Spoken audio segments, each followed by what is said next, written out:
Bienvenue sur QSN Talks, le rendez-vous des réseaux sociaux et de l'e-réputation. Les réseaux sociaux, on les connaît ou on en a entendu parler. On sait les utiliser ou on cherche leur intérêt. Mais une chose est sûre, on ne peut plus passer à côté. Experts ou débutants, particuliers ou professionnels, les pratiques et les enjeux sont multiples. Vous voulez comprendre, apprendre ou vous perfectionner ? Alors abonnez-vous à ce podcast. Je suis Frédéric Foscani, spécialiste des réseaux sociaux et de l'e-réputation, consultant, formateur et conférencier. Je vous propose ici des astuces, des news, des analyses, des conseils et les dernières tendances.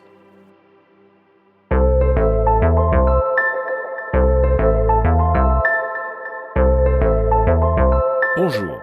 Aujourd'hui dans QSN Talks, je vais aborder le dramatique sujet de la guerre en Ukraine. Si à première vue cette terrible actualité semble éloignée des sujets habituellement abordés dans ce podcast, il n'en est rien, car la guerre sur le terrain s'accompagne désormais d'une guerre de l'information et de désinformation amplifiée par les réseaux sociaux et qui ne se limite pas aux seules frontières de la Russie et de l'Ukraine. La preuve en est qu'après avoir lancé l'invasion de l'Ukraine le 24 février, la Russie a annoncé ce vendredi 25 février réduire l'accès au réseau social Facebook puis de Twitter.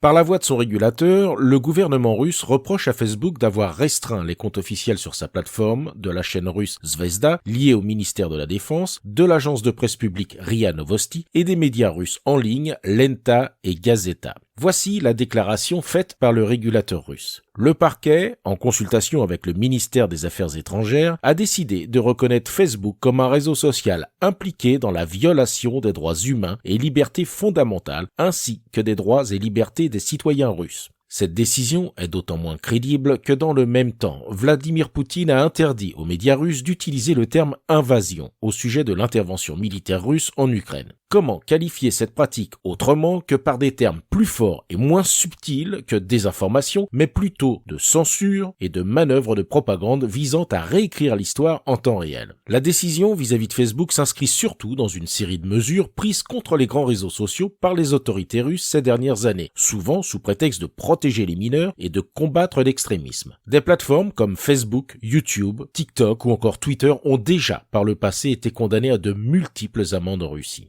L'objectif est clairement de réduire l'accès à l'information qui n'émane pas des organes officiels et qui donc n'est pas contrôlable et manipulable par le gouvernement. Alors que dans le même temps, l'Ukraine et son président font des réseaux sociaux un porte-voix de ce conflit. Ainsi, Twitter est devenu le canal privilégié du président ukrainien Zelensky pour s'adresser en temps réel aux Ukrainiens et à la communauté internationale. Rien d'étonnant donc à ce que l'accès à Internet fasse partie des priorités pour les deux camps. Les Ukrainiens et les journalistes sur place dans le but de s'informer et d'informer, et les Russes pour empêcher justement l'expression de leurs opposants. C'est pourquoi Internet fait l'objet de nombreuses coupures en Ukraine. Couper, ralentir ou censurer les communications faisant désormais partie des stratégies dans les situations de conflit. Dans ce contexte, on ne peut que louer l'initiative d'Elon Musk qui a annoncé avoir fait activer en Ukraine le service Internet par satellite Starlink déployé par son groupe SpaceX. Pour fonctionner, ce service repose sur l'installation de paraboles au sol qui sont en cours d'acheminement vers l'Ukraine selon l'annonce faite par le milliardaire américain. Elon Musk répond ainsi favorablement à la demande qui lui a été faite le jour même, le 26 février, par le vice-premier ministre ukrainien Fedorov, interpellant Elon Musk justement sur Twitter. Simultanément, on assiste à un regain de fake news sur les réseaux sociaux en provenance des deux camps, visant à influencer l'opinion. Fake news d'autant plus difficile à identifier qu'elle recourt au levier classique des hashtags pour augmenter leur visibilité. Un hashtag n'est pas une garantie de fiabilité. Qu'il s'agisse de hashtags comme Stand for Ukraine, Pray for Ukraine, Ukraine, Russia, chaque camp peut profiter de leur usage pour contribuer à la désinformation. Face à cette épidémie d'infox, les réseaux sociaux ont mis en place plusieurs mesures. Jeudi, Meta ouvrait un centre d'opération spécial pour l'Ukraine. Cette cellule de crise vise à détecter au plus vite les contenus haineux, violents ou manipulateurs. Celle-ci est dotée d'experts qui parlent ukrainien et russe. Facebook a aussi lancé, comme en 2011 en Afghanistan, une fonction permettant de verrouiller son profil par sécurité en un clic pour éviter que les contenus et les données personnelles d'identification puissent être accessibles. Twitter, de son côté, a publié un ensemble de recommandations à destination du public, mais aussi des journalistes. Un thread a été posté en anglais et en ukrainien, renvoyant vers différentes pages de bonnes pratiques, expliquant comment contrôler son compte et ses informations numériques. Les réseaux sociaux vont donc se retrouver face à des décisions complexes sur la nature des contenus à laisser ou non en ligne. La modération des contenus par les plateformes, source de critiques depuis des années, devient un réel enjeu politique et stratégique dans le cadre de ce conflit. La suppression systématique d'images et de fausses informations peut poser problème dans la mesure où certaines photos et vidéos peuvent constituer des éléments de preuve, par exemple de crimes de guerre. En inondant les réseaux de fake news,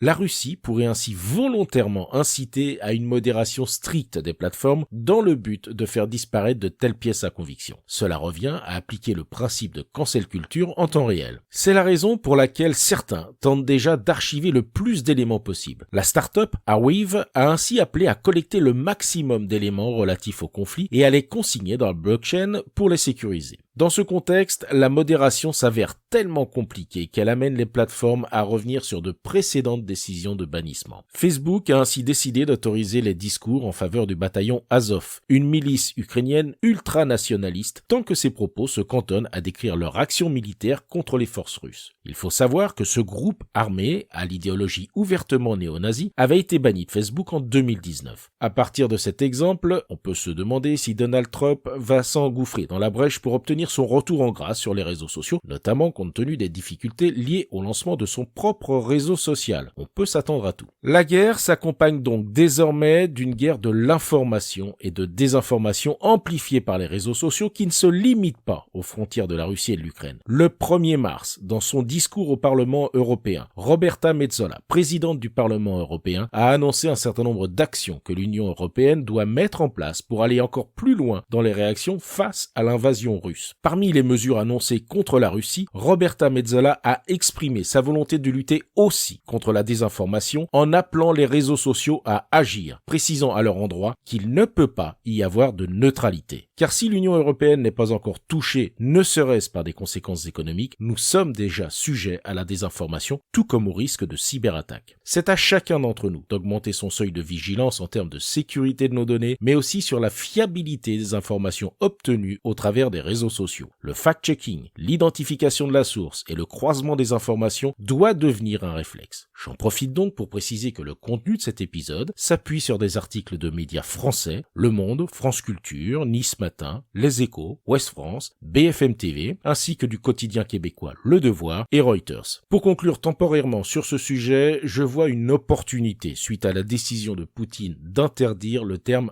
invasion. L'opportunité de faire jouer l'effet Streisand classique. Puisqu'il ne veut plus que les médias associent l'action militaire russe à une invasion, faisons en sorte que ce terme soit encore plus diffusé et pourquoi pas grâce à un hashtag, le hashtag Ukraine Invasion. Il faut que chacun lutte à son niveau contre la désinformation, la propagande et la suppression des traces numériques liées à ce conflit en relayant justement des traces numériques fiables.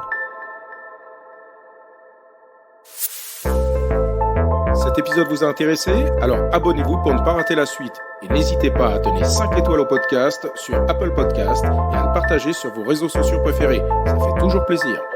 Ce podcast est rendu possible par QSN Digital, l'agence que j'ai fondée pour conseiller, accompagner et former les professionnels, entreprises, dirigeants et personnalités à définir et gérer leur stratégie de présence sur les réseaux sociaux et leur réputation.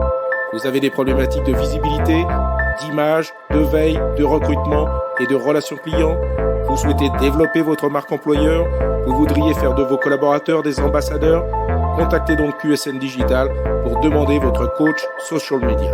Je me ferai un plaisir d'échanger avec vous. Pour me trouver, rien de plus simple, demandez à Google ou à vos réseaux sociaux. À bientôt.